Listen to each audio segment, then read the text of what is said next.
अच्छा, ही ती लेडी। ये लैब असिस्टेंट है। हाँ हाँ। आप यहाँ पे कौन कौन से टेस्टिंग करते हो? रेग्युलरली कुठलं टेस्टिंग होतं इथे?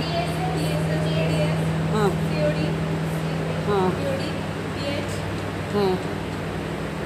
आणि जे सॅम्पलमध्ये आपण हे नाही चेक करत की काय त्याच्यात येतं आहे ऑर्गॅनिझम्स?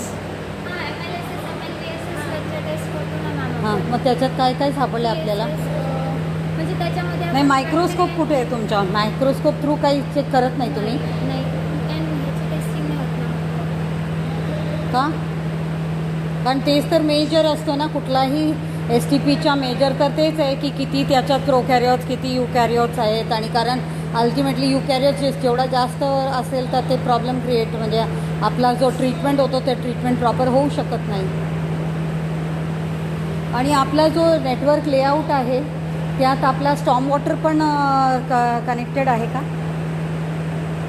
ड्रेनेज लाईनला स्टॉर्म वॉटर लाईन्स पण कनेक्टेड आहे ना आपला की नाही?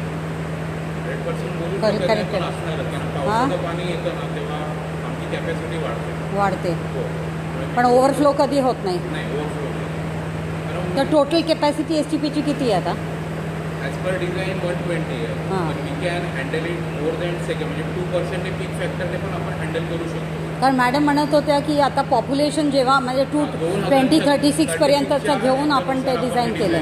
हां पण आपण 120 पेक्षा म्हणजे डिझाईनमध्ये जे आपण जे एस एफ सीचा जो SCADA सिस्टम आहे किंवा जी हां. टेक्नॉलॉजी आहे हां. त्याच्यामध्ये आपण पीक फॅक्टर वाढून मॅक्सिमम अजून 240 पर्यंत ॲट अ टाइम ट्रीट करू शकतो. अच्छा. मध्ये 3 आणि 4 सध्या आपण फक्त 5, 6 आणि 1, 2च चालवतो आहे. 3 आणि 4 आपण ट्रायल बेसिसवर जेव्हा लागतं किंवा फ्लो वाढला किंवा आपल्याला मॅनेज करायचं झालं तेव्हा आपण 3 आणि 4 वापरतो. आपला हा सेकंडरी टँक आहे. हां सेकंडरी पूर्ण ट्रीटमेंट ह्याच्यामध्ये. पहिलं कसं होतं जसं तुम्ही म्हणाले बायो रिॲक्टर एक वेगळी सिस्टम होती. आता ह्याच्यामध्ये याच सीटेक बेसिनमध्ये पूर्ण प्रोसेस त्याच्यामध्ये दिलेली आहे. हे आपलं तुम्ही बोलला ना पाणी येतं. हां. नाही हा कुठला लेवलचा? हा ट्रीटेड फायनल स्लजसाठी ना. हे पाणी आहे ना आपण पण इथे युट्रोफिकेशन का दिसतोय? हा जो नायट्रिफिकेशन डिनायट्रिफिकेशन झाला नाही तर ते कुठला टँक आहे? याच्यातून काढतो ना गाळ हां. बोललो ना रिटर्न येतं हां. तर ते पाणी येते ते पाणी काढतो आपण. नाही पण याचा अर्थ बघा ना तुमचा ट्रीटमेंट प्रॉपर नाही आहे. नाहीतर हा असा डिनायट्रिफिकेशन झालेला नाही आहे त्यामुळे ते तसं झालं आहे पाणीचा. आपण जे स्लज काढतो ना स्लजचं पाणी रिटर्न पाणी त्याच्यात घेतो. हो पण ते सेम भरल्यानंतर काढतो त्यामुळे ते राहिल्यामुळे असं नसतं. नाही पण तुमच्या ट्रीटेड वॉटरमध्ये असं दिसायलाच नको हेच म्हणते. याचा अर्थ तुमच्या डिनायट्रिफिकेशन नायट्रिफिकेशनचा जो प्रोसेस आहे ना ते प्रॉपर झालेलं नाही आहे त्यामुळे ते तसं होतो मग. हां कम्फर्ट आपण ते काढून घेतो आणि तो पूर्ण टँक. आणि तुम्ही SRT टाईम किती देता? म्हणजे जो आपला ट्रीटमेंटसाठी टाईम किती देता? SRT रिटेन्शन टाईम किती आहे? टोटल आपला 180 सायकल आहे. किती किती 180 मिनिट. हां त्याच्यामध्ये पहिले 90 मिनिट एरिएशन आहे. हां 45 मिनिट हे सेटलिंग आहे आणि नंतरचे डिकेंड. पण याचा अर्थ तुम्ही 180 काय म्हणाले ते नाही. आधी जे म्हणाले जे जिथे आपण आयरेशन चालू करतो हां how much it is 90 minute म्हणजे 90 मिनिट 180 मिनिट ही टोटल सायकल आहे. असं एका सिटेक बेसिंगमध्ये 24 तासात नाही मी SRTचं विचारलं म्हणजे तिथे रिटेन्शन टाईम म्हणजे जेव्हा ट्रीटमेंट होते तर किती 90 time? Minute 90 plus 45 minute settling ते पकडायला लागेल. 90 प्लस 45 पकडायला लागेल. फ्लोमीटर दिसतं इव्हन आता डिकेंडिंग आहे ना हा आउटलेट सायकल दिसतो. पण ते इनलेटचं किती दाखवतोय ते? 170 metre cube per hour metre cube. Metre क्यूबमध्ये व्हॉल्यूममध्ये येतो.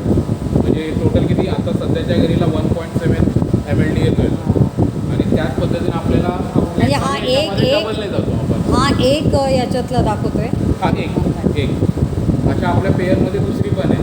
नाही पण जर एकमध्ये 1 आणि 2 मध्ये किती नाही येतो दाखव. ॲक्च्युली आता याच्या एकच टँकमध्ये आपला गेट ओपन आहे सर. तर याच्यामध्ये टोटली जो आता फ्लो येतोय आपला तो एवढा येतो. 1 आणि 2 मध्ये काय सायकल आहे बघ जरा. 1 आणि 2 मध्ये पण सेम एरिएशन आहे ते मी चालू. आता याच्यामध्ये दोघांचे गेट बंद आहेत. आता याच्यामध्ये फक्त त्याच्यात आता भरलाय त्याच्यातून आपण डिपेंडिंग करतो आणि याच्यामध्ये पण आता ही टँकला फक्त फ्लो चालू. आता हा जेव्हा संपेल ना आता हा संपून जाईल तर ह्याच्यामध्ये एरिएशन स्टार्ट होईल. आणि हे ऑटोमॅटिक आहे. जसं त्यांचं सायकल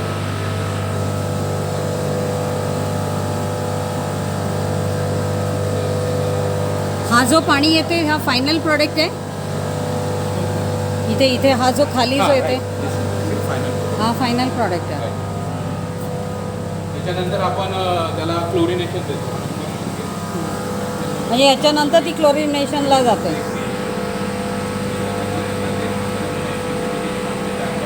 परत ह्या टँकमध्ये वरचं परत सेटल झाल्यानंतर म्हणजे गाळ सोडतो, खाली गाळ सोडतो.